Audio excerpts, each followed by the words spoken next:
Hola, chicos, vamos a ver el tema de control difuso, ahora ya resumido y comprimido en una sola presentación. Vamos a darle cierre. Lo interesante del control difuso, pues hemos tocado algunos temas importantes en clases anteriores, pero ahorita vamos a aterrizar en la parte del controlador. Voy a dar un repaso general de casi toda la información que hemos visto, ¿sí? Y luego me voy a concentrar en la estructura del controlador.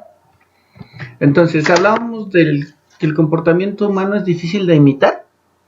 Sí, decíamos, hacemos cosas muy extrañas, pero aún así, sin realizar cálculos matemáticos muy complejos, por lo menos no como los conocemos, sino aplicando criterios de evaluación, podemos desarrollar tareas muy complicadas. Y hablábamos una de ellas, pues manejar un vehículo, y más aún manejar un vehículo en muy mal estado, ¿no? Entonces, pues se desarrolla, hay retroalimentación a través de nuestros sensores, obviamente los ojos, el oído, no sé, el tacto. Y nuestro cerebro procesa esa información. Realmente no sabemos bien cómo opera, pero definitivamente ustedes no calculan raíces cuadradas o cosas por el estilo, como la hay una computadora. Dice aquí, al describir una acción no da razón en función de valores concretos, sino de valores difusos que dependen de la interpretación individual de cada persona, pero que coinciden en un rango. Lo que decíamos, si es apriétale fuerte, pues no sabes exactamente qué fuerza se está aplicando, pero ahí concordamos en que fuerte pues debe ser mucho mayor que suave, o algo por el estilo, ¿verdad? Sé que suena extraño, pero comprendemos, hablábamos el ejemplo de las alturas, pues todos coincidimos en que una persona muy alta es alta y una persona muy de baja estatura, pues es chaparrito como lo conocemos vulgarmente, ¿verdad? No creo que alguien lo vea diferente, por lo menos no en la mayoría de casos. Y aquí viene un ejemplo también muy clásico que es la clasificación por edad. Y entonces dice, puede clasificarse la edad directamente por los años de vida, 2, 14, 27, ¿verdad? Y dice, esta clasificación obedece la lógica booleana. Acuérdense que la lógica booleana es la de cierto o falso. Entonces, literalmente es, ¿cuántos años tienes? Pues 33. Y voy a seguir teniendo 33 hasta que llegue el día de mi cumpleaños. Y si fuésemos estrictos, la hora de mi cumpleaños, el minuto en el que nací, bla, bla, bla, y pasaría a tener 34, así, ¡pic! Pasando la manecilla un instante de tiempo, listo, ahora ya tengo 34. Entonces eso obedece a lógica booleana, ¿vale? Es una clasificación muy sencilla.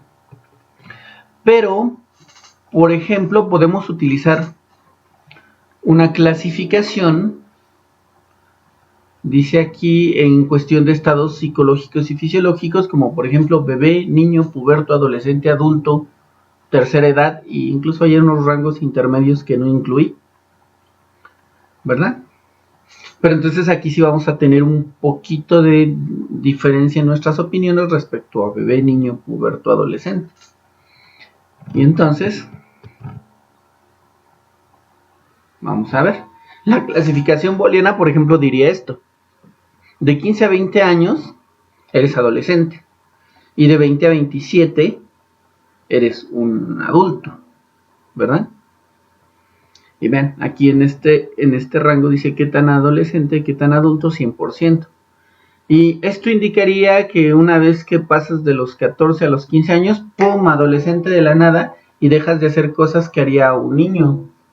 Entonces, acá, justo cuando cumples 20 años, ¡pum!, dejas de hacer cosas que hacen los adolescentes y te conviertes en un adulto, ¿verdad? Aguas, esto dice según una percepción booleana, ¿verdad? Y sabemos que no ocurre así. De hecho, muchas veces ya como adolescentes seguimos haciendo cosas que hacen niños muy chiquitos, y como adultos definitivamente seguimos haciendo cosas que hace uno como adolescente. E incluso a veces como adolescentes tenemos que tomar decisiones que le corresponden a un adulto. Entonces realmente es una mezcla de estos estados. Entonces la lógica difusa nos permite clasificar de mejor manera esto. Ven, aquí dice, de los 15 empiezas a ser adolescente hasta más o menos los 16 y medio. Luego se te considera adolescente hasta los 20 y dejas de ser adolescente, pero empiezas a ser adulto. Eres adulto durante toda esta etapa, 21 a 25, y dejas de ser adulto y te conviertes en otra cosa. De hecho, pues si se dan cuenta, esta también es un poquito más ruda porque seguramente la realidad es que, pongámosle, desde los 16 empiezas a convertirte en adulto, pero sigues siendo adolescente, entonces los conjuntos aquí se traslapan. Este conjunto es un conjunto trapezoidal, que regresé, si se dan cuenta, pues es un trapecio. Nos dice que durante cierto rango pertenecemos 100% a este conjunto, y este otro es triangular, en el cual nos dice solo durante un instante pertenece 100% a ese conjunto, un pequeño instante. El resto del tiempo no perteneces al 100%, entonces, por ejemplo, ven aquí 19 años, pues no eres 100% adolescente. Nuevamente hay aquí un traslape.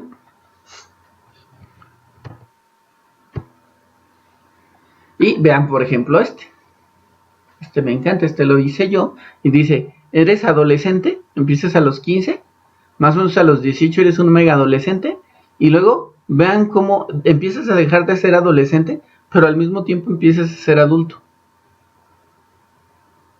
Y vean, de hecho aquí la etapa de adulto, pues literalmente acaba igual que la de adolescente, ¿no? Ya se supone que ya eres un adulto y sigues teniendo cierta cantidad de adolescente. Aquí, si no, pregúntenle a todos los que nos la pasamos jugando videojuegos ya súper viejotes, ¿no? O cosas por el estilo.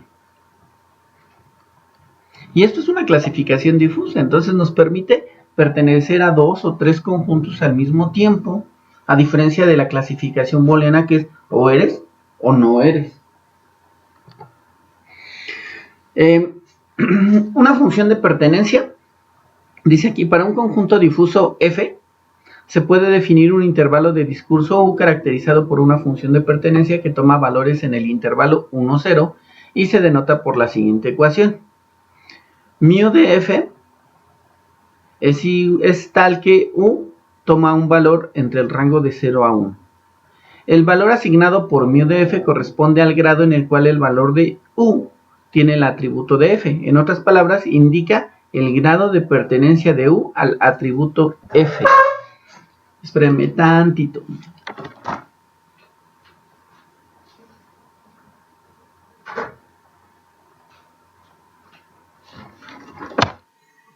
Vamos, suena feo, pero en realidad es muy sencillo. Si nos regresamos a las gráficas, es 18. 18 es, por ejemplo, U. Esta U de aquí adentro. Y mu de F sería, aquí si yo subo la línea, supongamos que toca directo con el 1, con el 100%, pues nos regresaría 100%. Pero si yo tomo, por ejemplo, 16 como U, toca aquí la línea y sube como al 25%. ¿Vale? Ajá, entonces esto es lo que nos indica esta ecuación. Que nosotros vamos a tener un valor U y nos va a regresar una cantidad de pertenencia. Bueno, aquí dice entre 0 y 1 porque está normalizado. Pero ustedes saben que entre 0 y 1 también puede representar entre el 0 y el 100%. Entonces nos regresa qué tanto pertenece a ese conjunto. De tal manera que incluso pues podría caer afuera, ¿no? En este conjunto, por ejemplo, si yo escojo 2 años, pues 2 años pertenece 0% a este, ¿no? No cae adentro. Hay algunas funciones de pertenencia, las más comunes: triangular, trapezoidal, gaussiana y campana generalizada, pero no son las únicas.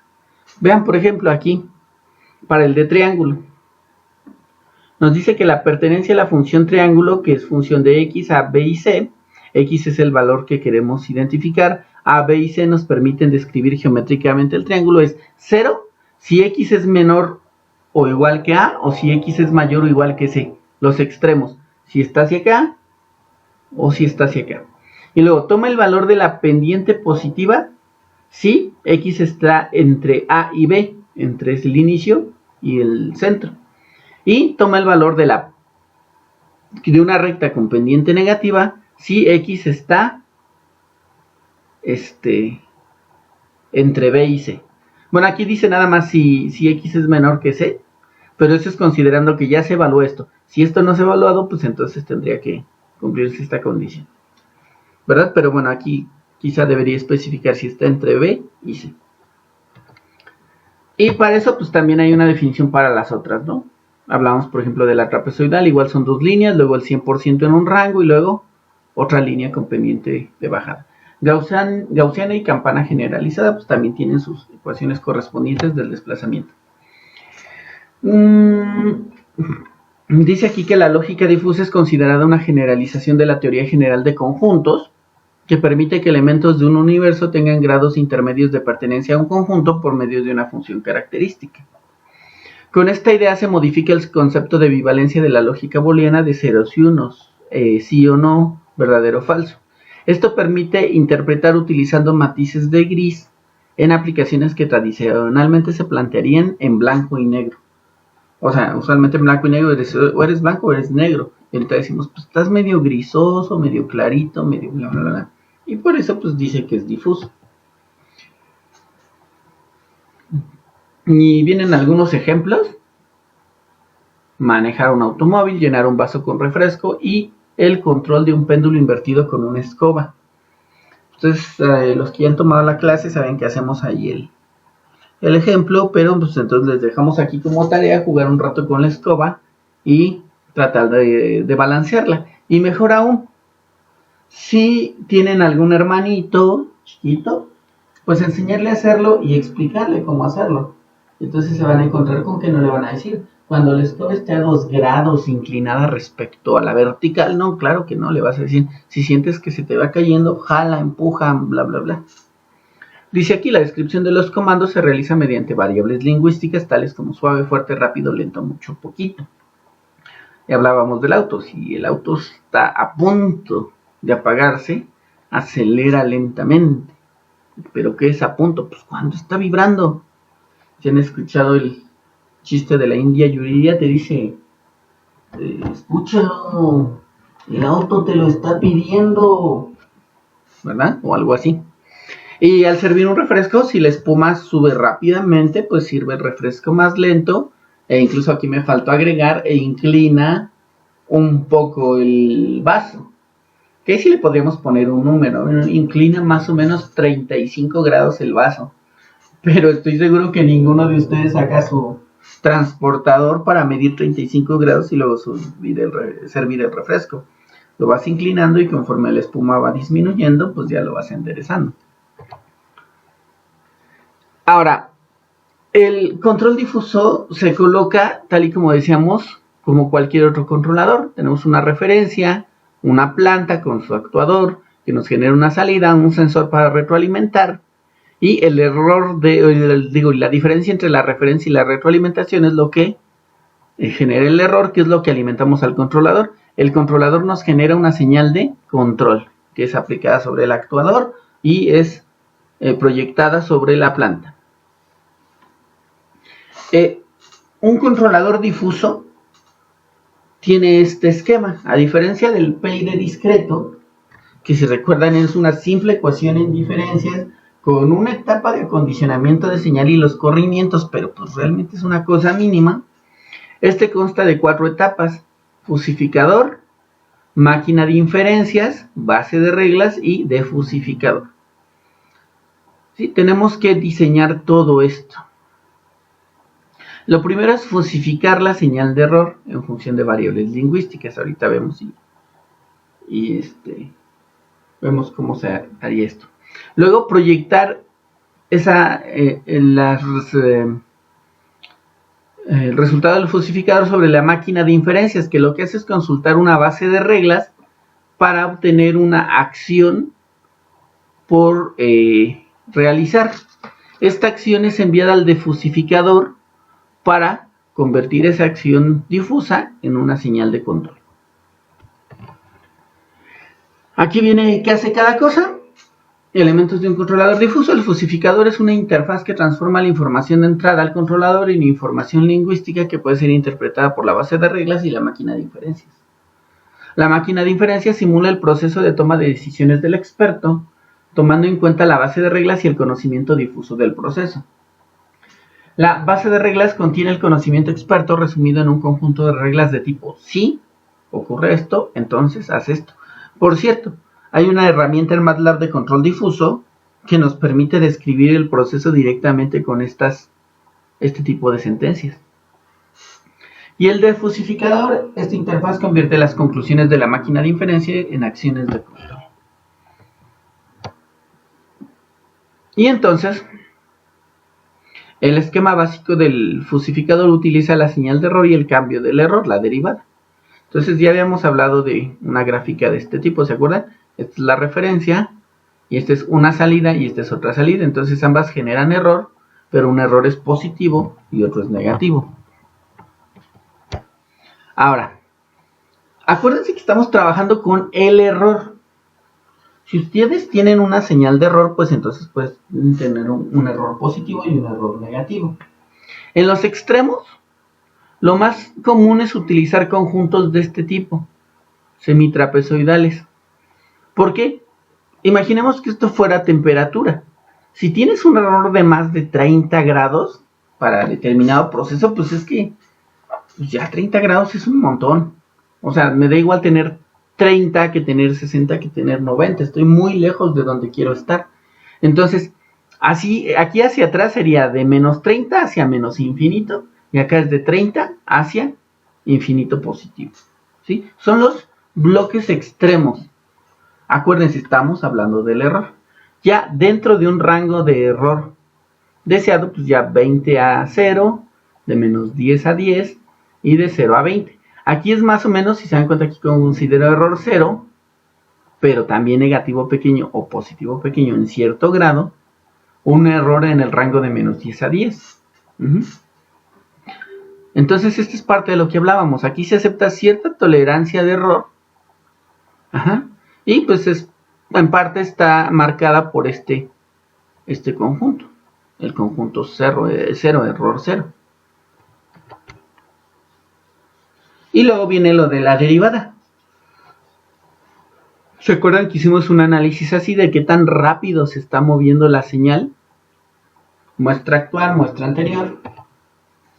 Y entonces tenemos que hacer igual unos conjuntos para la derivada del error. Aquí, por ejemplo, pues yo dejé el mismo rango, pero no tiene que ser así. Esto depende mucho de qué tan rápido se mueve el proceso, ¿verdad? Y qué tan rápido hay que responder a él. Pero nuevamente, pues como vamos a tener una derivada del error, acuérdense que las velocidades siempre son mayores, ¿verdad? Entonces, aún así necesitamos tener dos conjuntos tope, tanto en la parte positiva como negativa, y en la parte central pues ya pueden ocupar sus conjuntos triangulares, gaussianos, trapezoidales o lo que ustedes convenga, de acuerdo a la experiencia del proceso. Y hay que generar conjuntos difusos para la acción de control. Vean, aquí por ejemplo le llamo, aquí dice mu señal de control, y viene fuerza negativa grande, fuerza negativa pequeña, fuerza 0, fuerza positiva pequeña y fuerza positiva grande. Nuevamente pues vamos a tener un máximo tanto en el positivo como en el negativo, o incluso podríamos tener solo la mitad, desde fuerza 0, positiva grande, positiva pequeña, positiva grande, suponiendo que no pudiéramos tener una señal de control negativa. Por ejemplo, en el control de temperatura, a veces se trabaja solo con la señal de control positiva, y cuando nos da negativo, pues como lo hicimos en el del PID, pues mandamos 0, porque pues, literalmente dejas que se enfríe. Otra que pueden ocupar, que por ejemplo utiliza el horno de soldadura, es que la fuerza positiva la ocupa para calentar y la fuerza negativa la utiliza para activar un ventilador que enfríe. ¿Vale? Depende mucho de si puedan o no colocar el ventilador o que también le haga. Y ahí hay que hacer una separación de los actuadores, porque la fuerza positiva actúa sobre la resistencia, mientras que la fuerza negativa actúa sobre el ventilador. Entonces eso hay que programarlo y decir si la señal de control es positiva, activar transistor o lo que sea, y si la fuerza de control es negativa, activar otro transistor y apagar la resistencia para que se encienda el ventilador. La base de reglas es aquí donde el experto pone su conocimiento. Ya también lo discutimos con un ejemplo en el que decíamos, ¿qué pasaría si el error fuera negativo grande y la derivada fuera negativa grande? Decíamos, no, pues está bien lejos de donde debería estar, hay que inyectarle fuerza positiva para que alcance la referencia. ¿Y qué pasaría, por ejemplo, si el error es 0 y la derivada del error es 0? Miren, para un proceso clásico de los que puedo controlar con un PID, seguramente la conclusión sería, pues no hagas nada. Una fuerza 0, porque pues ya estás donde quieres estar, no te muevas. Pero la verdad es que hablábamos, por ejemplo, del vehículo este que cuando pasamos un tope está a punto de apagarse. Igual le dices, mira, justo cuando ya tienes el vehículo donde quieres, acelérale poquitito, poquitito. Entonces, dependiendo del problema, pues no siempre tiene que ser aquí una fuerza 0. Y por eso aquí decimos que queremos imitar el conocimiento humano y que necesitamos la información de un experto. La base de reglas la llenamos en el análisis de si el error es positivo grande y la derivada del error es negativa pequeña, la acción de control es tal, una fuerza positiva grande. Aquí viene un análisis, miren. No sé si esté bien del todo, lo hice hace mucho. ¿Vale? Y aquí viene otro. Más allá de la base de reglas que tengo aquí, vean, pues la señal se va acercando a la referencia y muy rápido, entonces pues hay que aplicar una fuerza positiva pequeña para que alcance a llegar, pero que tampoco se sobrepase. Y aquí vean, por ejemplo, también, aquí ya sobrepasó la señal y va bajando y se acerca muy rápido a la señal. Aquí, por ejemplo, diríamos, pues lo ideal sería mandar 0 para que cuando llegue, pero también podrías decir, oye, lleva, vean aquí dice una fuerza negativa pequeña, pues para que alcance, pero también podría ser, ¿sabes qué? Va bajando muy rápido, hay que empezar a inyectarle energía porque seguramente va a bajar más, sobrepasarse y luego regresar. Entonces, si le empezamos a inyectar energía desde ahorita, positiva, pues puede que en lugar de bajar y luego subir, simplemente se deslice sobre la referencia y la alcance. Insisto, esto depende mucho de la experiencia de la persona, ¿verdad? Y pues ahí venía el ejemplo, por ejemplo, decíamos 0, igual y no. Igual y si le pongo 0 empieza a bajar muy rápidamente. De hecho van a ver en el de temperatura, seguramente ese va a ser el comportamiento. Entonces se llena la base de reglas con, y ahorita vemos cómo haríamos esto más o menos en programación, aquí con las conclusiones, con las acciones que hay que hacer en función de si se presenta cada una de estas situaciones.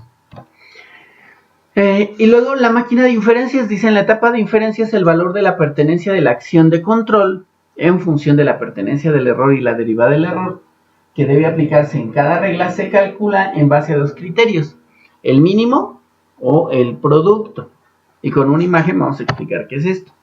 Pero bueno, el mínimo establece que el porcentaje de pertenencia de la salida que debe aplicarse en cada regla depende del valor de pertenencia mínimo entre la pertenencia del error y la derivada del error. Y el producto establece que el porcentaje que hay que aplicar es el producto de la pertenencia del error por la pertenencia de la derivada del error. Vamos, yo debo tener una imagen con esto. Dice aquí. Es que vamos a lo siguiente. Acuérdense que tenemos conjuntos para el error. Déjenme ver dónde están los conjuntos para el error. Ahí voy.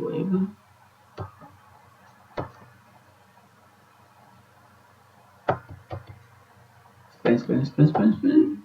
No se desesperen. Aquí están, ¿no? ¿No están? Aquí están. Tenemos conjuntos para el error y tenemos conjuntos para la derivada del error. Y por supuesto también para la señal de control. Entonces lo que va a ocurrir es esto.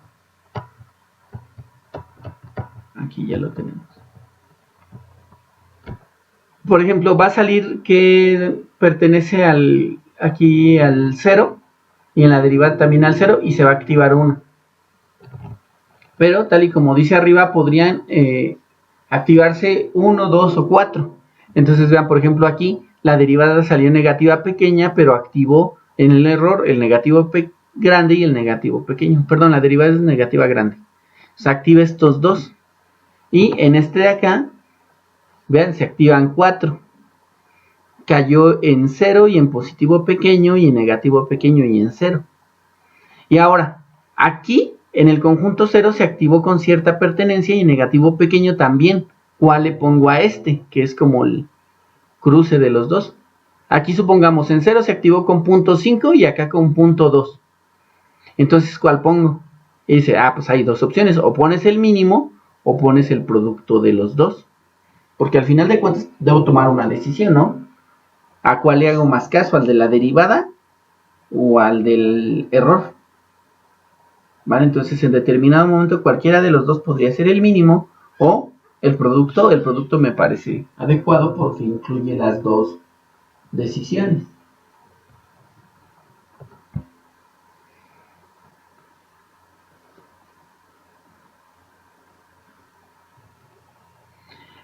Y vean, pues aquí está. Ahora, el defusificador dice, la etapa de defusificación opera en los conjuntos difusos implicados producidos por la máquina de inferencias y combina los resultados para proporcionar la salida más certera del controlador, la cual representa las conclusiones del controlador difuso.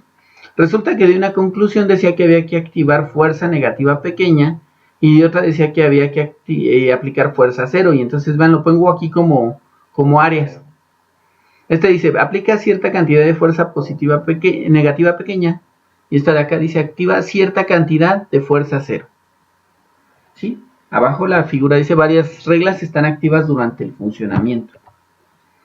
Y entonces, para defusificar el resultado y convertirlo en un número, dice que existen diversas aproximaciones. Las más comunes son las del centro de gravedad, que dice aquí que es la integral de la pertenencia, que dicho de otra manera es el área que está ocupando el triángulo hasta donde la pertenencia corresponde. Entre, por el centro, B es el centro del conjunto, entonces es como si estuviéramos calculando momentos, el peso que tiene el área del triángulo por el centro del conjunto, que por ejemplo vean en este caso, este tiene de centro menos 10 y este tiene de centro 0, entre las áreas. Simplemente esta parte de aquí son las áreas activas. Y luego, por ejemplo, viene el método de implicación producto y promedio de centros. No sé si los tengo aquí descritos. No están descritos, pero hay que investigarlos. ¿Va?